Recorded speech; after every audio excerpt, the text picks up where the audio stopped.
So we're talking about bringing a group to the next level collectively. So in thinking about that, the way my brain works is to look up words and see what they really mean and then speak from there so that I feel confident that I know what I'm talking about. But also you'd be amazed when you look up a word, the kind of connections you automatically make. So there are 3 questions we are going to be looking at. And so I'm going to get some audience participation, and also this will go a lot better if you laugh at my jokes and good. There you go. Okay. So there are 3 questions you'll be asking yourself right now, but then also as you are moving to the next level together on an individual level, but also as a group. And so I'm going to give you the answers to the questions right now, and then we're going to backtrack and break it down a little bit, okay? So the audience participation is going to be, so this side of the room, when I say, what are you, you're going to say whole and complete. So let's practice that. What are you? Whole and complete. Okay, y'all, they didn't sound like they really meant it. That's in the middle section.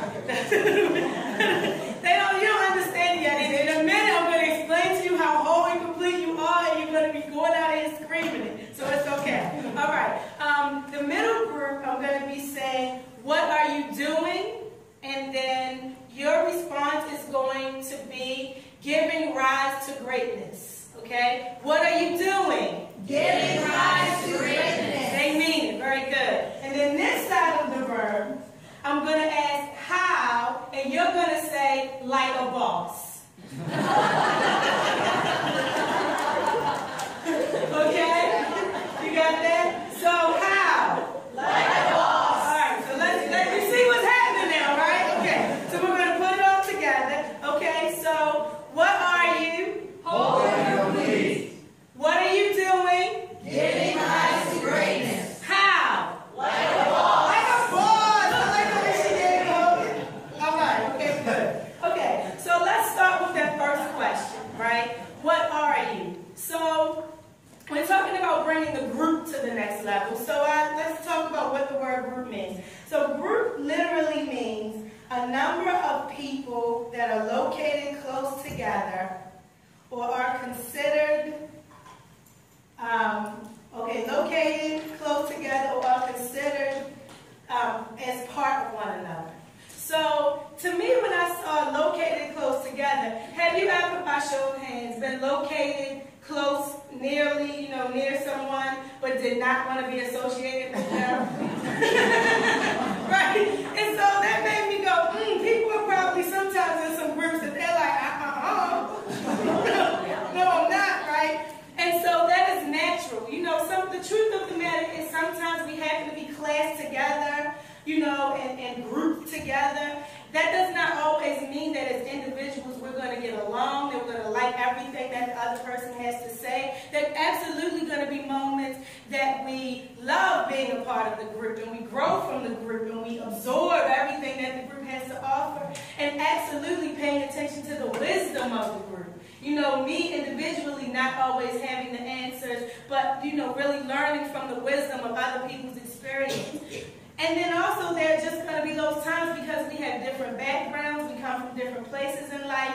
I mean, if you just think about yourself 10 years ago, do you believe the same things today that you believed 10 years ago? No, absolutely, right? And so there are some things that some people are at different places in their journey. There are some things you can't possibly know yet just because you haven't experienced it yet. So there are going to be conflicts within a group, right? And so the more willing we are to just accept that when conflict happens, it's just an is thing. It's not a good thing. It's not a bad thing. It's just something that is. And you can use it as a neutral energy, like gasoline. You can either put it in your car or we could blow up the building with it and have crazy one-arm girl on the news at 4, 5, and 6. That was funny, okay. You will not, the lightning will not strike you for laughing at the one-hand joke. I'm just telling you right now. Okay. So there's going to be conflict. You won't always see eye to eye.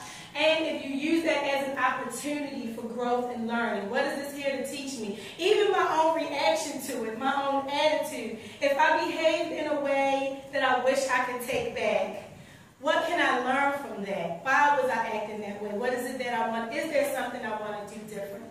And so, just because we're located closely, that doesn't always mean we're gonna, be all lovey-dovey with one another. And we can be okay with that. We can accept that that's what it is sometimes. And that when we are uncomfortable, right? Because those are the times that are really uncomfortable. When we are uncomfortable, that's when we find out who we really are.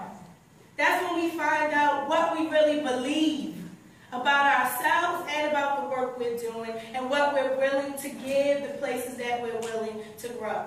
Another thing about a group is because it is as a people together, you're all individual people. So there's the group, but then you're balancing your own individuality and not losing yourself and your identity in the group. So let's talk about, so we talked about what a group is. Let's talk about what you actually are.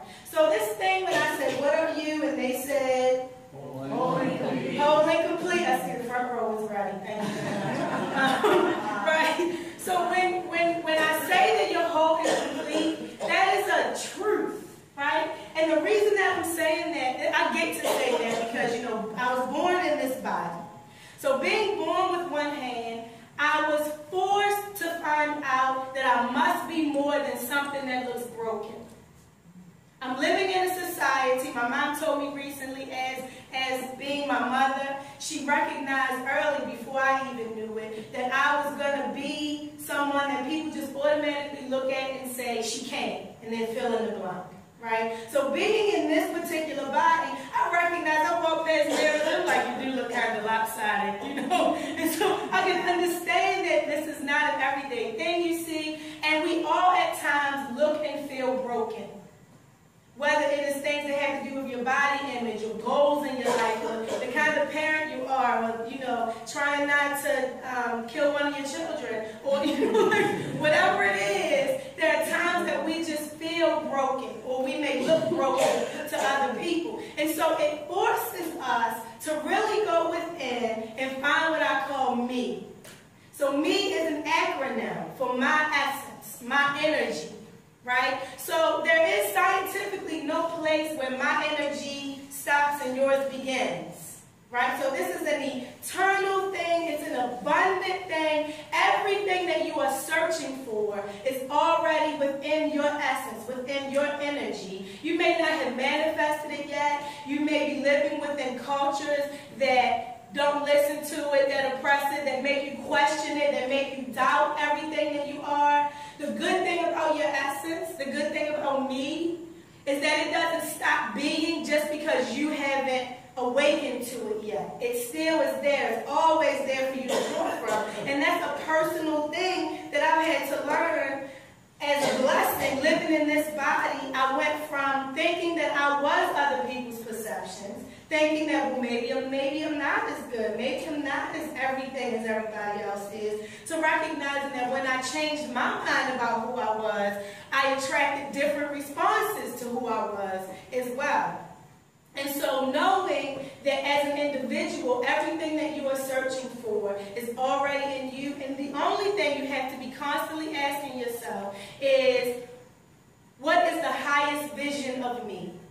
My own highest vision of myself. What is that? Right? So I'm going, what would that Erricka be eating right now? Probably not French fries, me from McDonald's.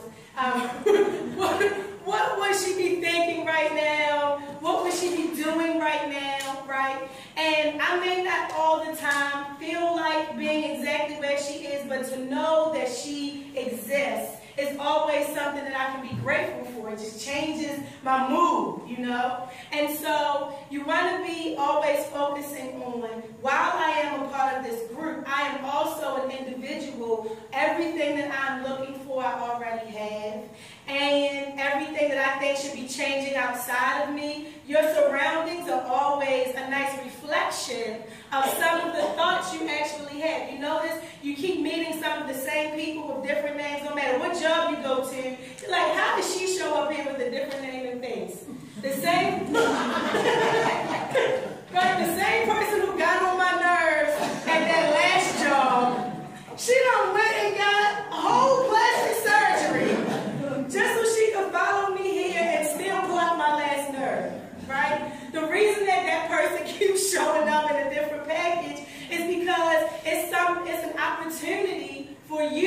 grow and for you to stretch. And until you are willing to do whatever that means, that person is going to keep showing up in some kind of way. So the other thing that's wonderful about a group is it is about relationships. When we think about the word relationships, it really means to relate. It means that I am constantly from the inside of myself looking out. People always say the windows are the eyes to the soul, as if it's about, looking in. If I look into your eyes, I can see if you're lying or telling me the truth. I can see how authentic you really are. That's true. But one thing that we forget is that what do you generally do with windows? Let me ask you. Generally, what do you use windows for? To look out of, right? We get really upset. We're like, this office doesn't even have windows. I'm going to die here, right? You use windows to look out. And so if your eyes are the windows to your soul, it means there's a place within and you are looking out into the world. And so in a group, you have this awesome opportunity to always be from the inside looking out, seeing these other pieces of brilliance in the group. Sometimes brilliance that, gets on your nerves. It makes you feel a tad bit homicidal, but even when that happens, it's an opportunity for you to constantly ask yourself, who do I decide to be in relation to what I am seeing on the outside of me? Whether it's people's behaviors and attitudes or a situation, even when it's the hardest thing you have ever faced, who do I decide to be in relation to whatever this is? And a group gives you that opportunity to always be doing that relational thing, right? And so those are the pieces of the what are you. You are a group.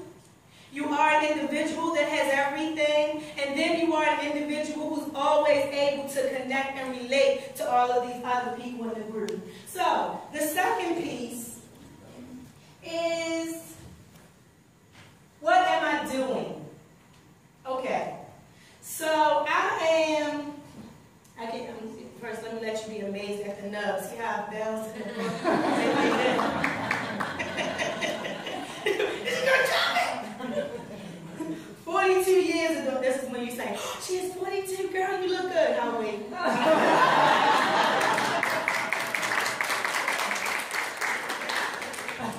Okay.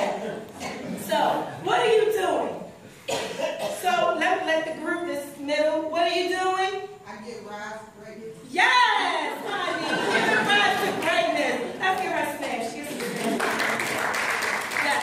Giving rise to greatness. Okay, so what does that mean? So you're trying to get to the next level. What in the world does level mean? So level means a position on a real or imaginary scale of amount, quality, extent, or quantity. An amount on a real or imaginary scale. So imaginary was the word that jumped out to me. Because the truth of the matter is everything that you see around you, everything that's happening, started in somebody's imagination. Somebody had a vision that this is what's going to happen, this is what it's going to look like. So the truth of the matter is it's all in our minds. I'm going to say that one more time. It's always all in your mind. Whatever it is you want to create, it starts with a thought. This is the reason why you notice how some rooms you walk in, you're like, woo, we can cut the tension in here with a knife. What is that? That's what's happening. And people aren't saying anything. They're all being nice. Good morning. How are you? They are so bumpy right now because I can feel it in here. And then there are some rooms you walk into and it just feels like joy and niceness and like, okay, I can chill in here all day, right? That's because of what's going on in people's thoughts, what's going on inside of their minds, right? And so, if there is a point that's real or imaginary that you are trying to get to, it is going to be your thoughts, what you decide about who you are, what you decide about the work you are doing, what you decide about the intention that you bring and the purpose and what this is going to impact that is what you are bringing yourself to. And so in the what you are doing, so you're trying to get to this level, and then, oh, here's my favorite part. Level is also an adjective, which means calm and steady. So then I had a little joke with myself because I was like, oh, bringing the group to the next calm and steady.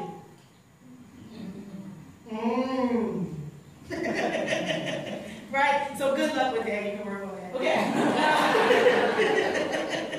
Right? But whatever it is, you know it's going to start with you. Right? The group, you can't give anything to the group that you don't have. So if you're not working on what does calm and steady look like inside of my house that I'm looking out into the world from, right? Whatever that is. So then bringing means come to a place with, or to cause to come to a place with. So all of these words, I think it's just amazing that they were like, do the speech on this, and then all of the words are related to one another. Because then, to be the cause, you are always the cause and the effect. Because again, whenever you're thinking about something, even if something is awesome, if you think it sucks, it's going to suck for you. Well, everybody is having a great time. You were like, I don't know. I mean, why is it so many lights? I mean, we couldn't just... Goodness gracious. I mean, is the clock that need to be that big? I mean, do they think I'm blind or something? See, this is what I'm talking about.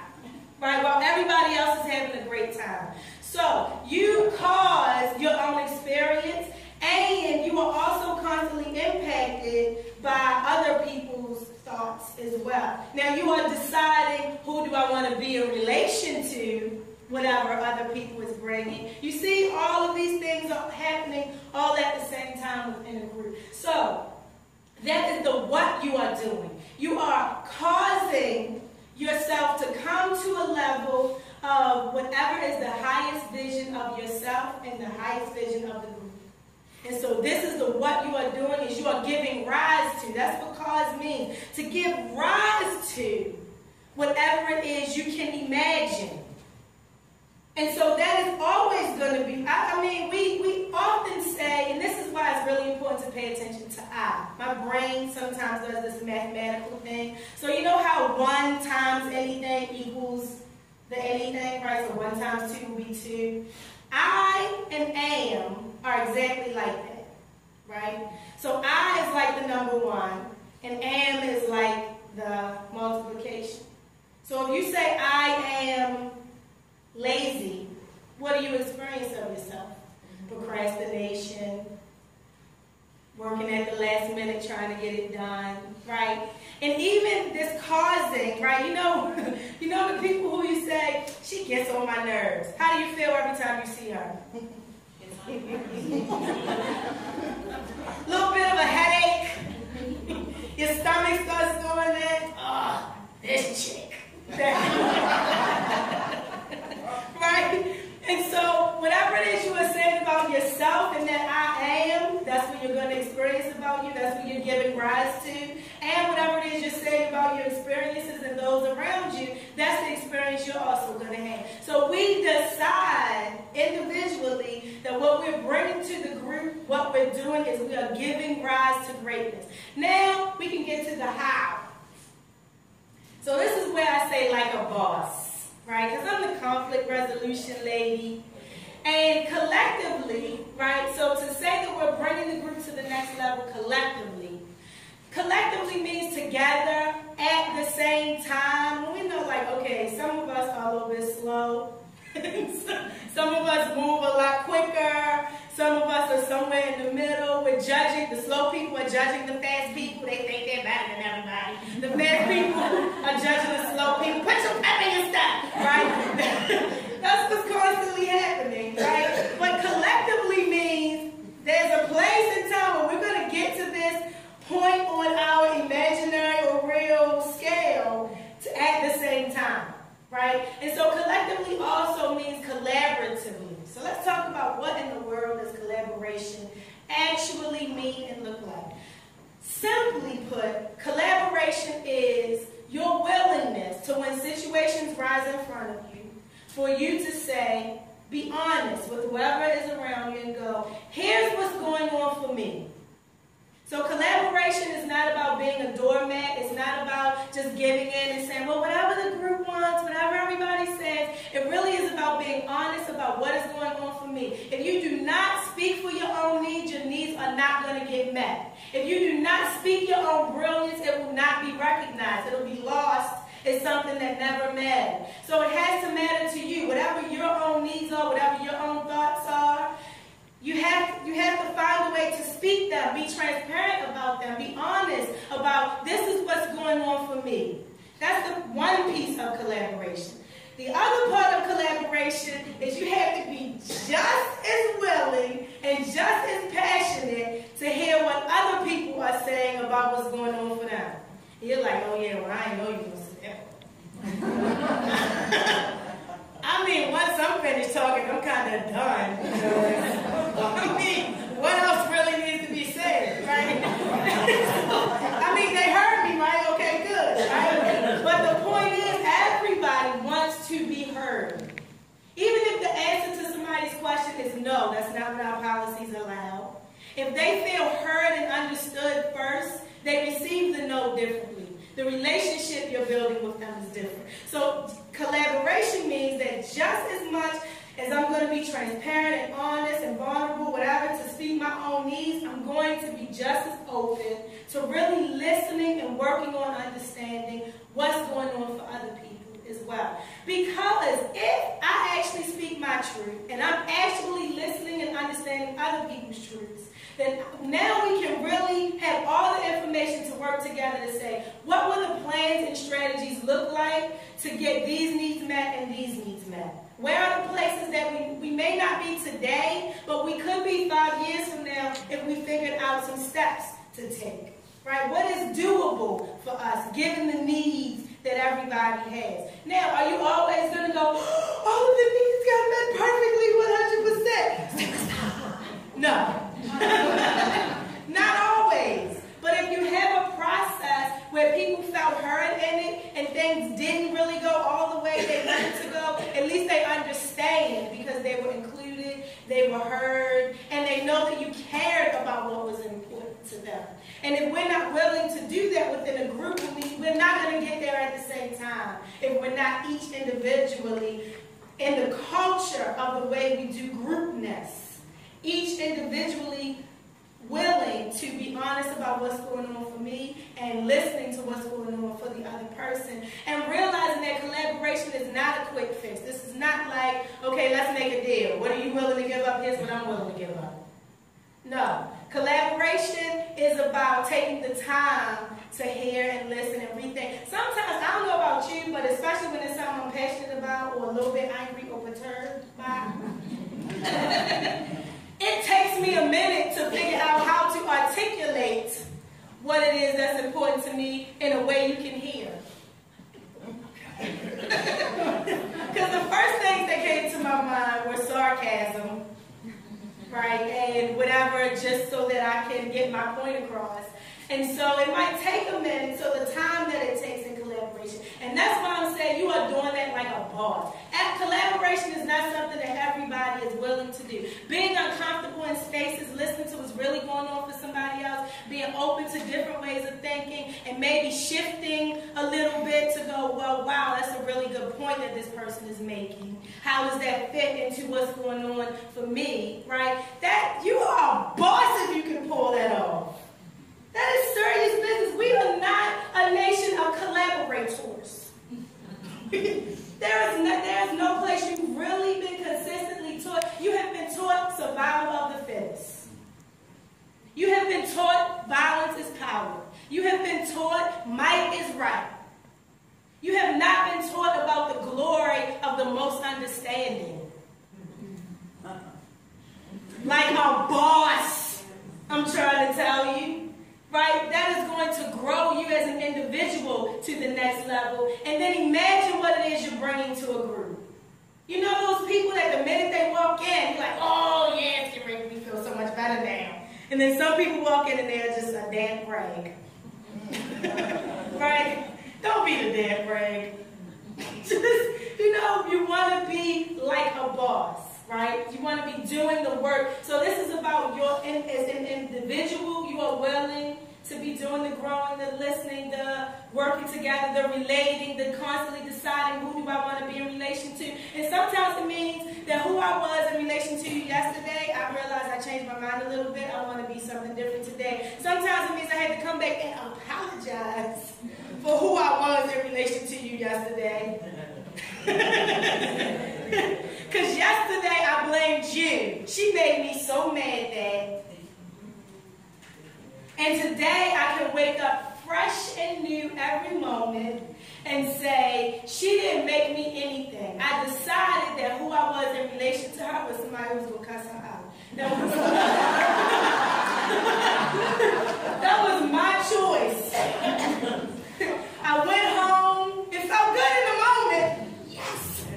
But later when I went, okay, where are the places in me that's not at peace, I realized I got to see her again tomorrow.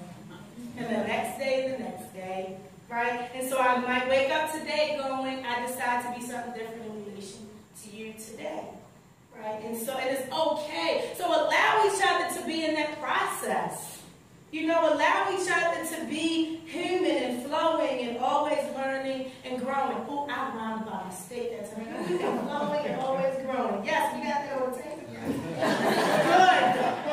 Good stuff. Okay, so the finest point, right? So the final point, the highest vision that you have of yourself already exists.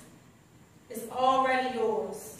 It's a journey within. It's a place that you've already arrived to. You just haven't seen yet what's around the corner. There's some things you have to experience, to unfold some things, to let go of some things. Some of us are going to have to crash and burn and rise from the ashes in order to do it. Woo! Like, but the good thing is you're able to do it, right?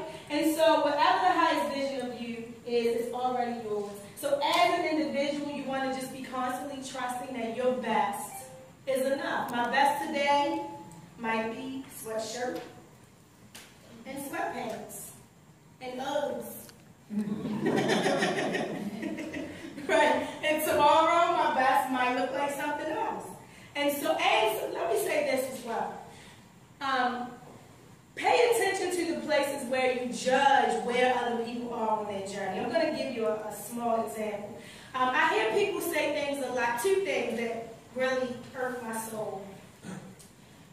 Things like when parents drop their children off at school and they had hair rollers and, yoga pants and, you know those moms, right, that drop their kids off looking a hot mess, right, and we are judging them. Oh my goodness, she dropped her kid off like that. You do not know that it may have taken everything in her that morning to get up out of the bed and get her child to school.